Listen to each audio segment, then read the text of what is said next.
Pride and Prejudice by Jane Austen. Chapter 5. Within a short walk of Longbourn lived a family with whom the Bennets were particularly intimate.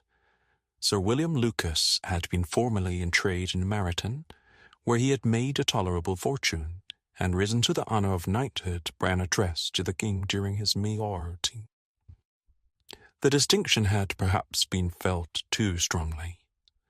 It had given him a disgust to his business and to his residence in a small market town, and, quitting them both, he had removed with his family to a house about a mile from Meryton, denominated from that period Lucas Lodge, where he could think with pleasure of his own importance, and, unshackled by business, occupy himself solely in being civil to all the world. For though elated by his rank, it did not render him supercilious. On the contrary, he was all attention to everybody. By nature inoffensive, friendly, and obliging, his presentation at St. James had made him courteous. Lady Lucas was a very good kind of woman, not too clever to be a valuable neighbour to Mrs. Bennet. They had several children. The eldest of them, a sensible, intelligent young woman, about 27, was Elizabeth's intimate friend.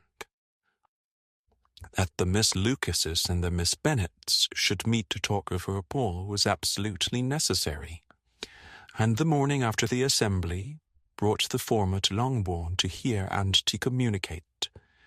"You began the evening well, Charlotte," said Mrs. Bennet, with zero self-command, to Miss Lucas. "You were Mr. Bingley's best choice." "Yes, but he seemed to like his second better." "Oh, you mean Jane, I suppose, because he danced with her twice." "To be sure, that did seem as if he admired her. Indeed, I rather believe he did. I heard something about it, but I hardly know what something about Mr. Robinson." "Perhaps you mean what I overheard between him and Mr. Robinson. Did I mention it to you?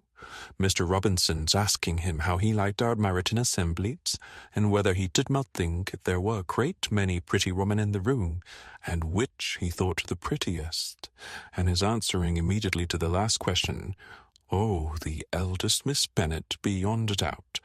There cannot be two opinions on that point.'" "Upon my word! Well, that was very decided indeed. That does seem as if. But however, it may all come to nothing, you know." "My overhearings were more to the purpose than yours, Eliza," said Charlotte. "Mr. Darcy is not so well worth listening to as his friend, is he? Poor Eliza, to be only just tolerable." "I beg you will not put it into Lizzie's head to be vexed by his ill treatment, for he's such a disagreeable man that it would be quite a misfortune to be liked by him. Mrs. Long told me last night that he sat close to her for half an hour without once opening his lips." "Are you quite sure, ma'am? Is not there a little mistake?" said Jane. "I certainly saw Mr. Darcy speaking to her." "Aye, because she asked him at last how he liked Netherfield, and he could not help answering her. But she said he seemed very angry at being spoken to." "Miss Bingley told me," said Jane, "that he never speaks much unless among his intimate acquaintance. With them he is remarkably agreeable." "I do not believe a word of it, my dear.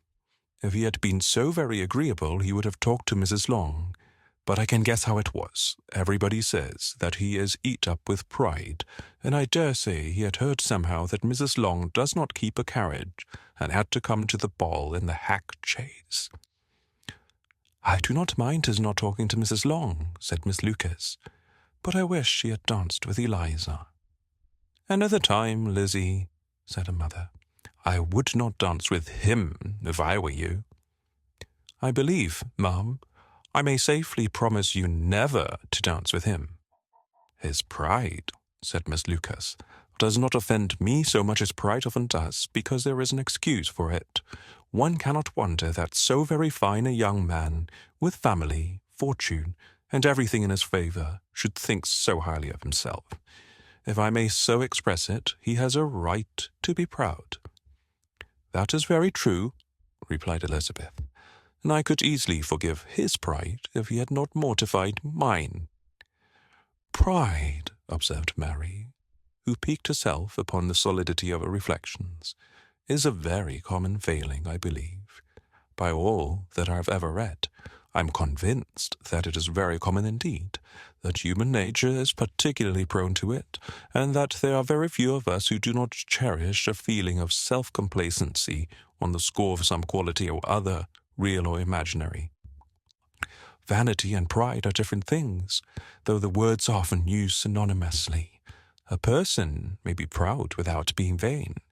Pride relates more to our opinion of ourselves, vanity to what we would have others think of us." "If I were as rich as Mr. Darcy," cried a young Lucas, who came in with his sisters, "I should not care how proud I was. I would keep a pack of foxhounds and drink a bottle of wine every day."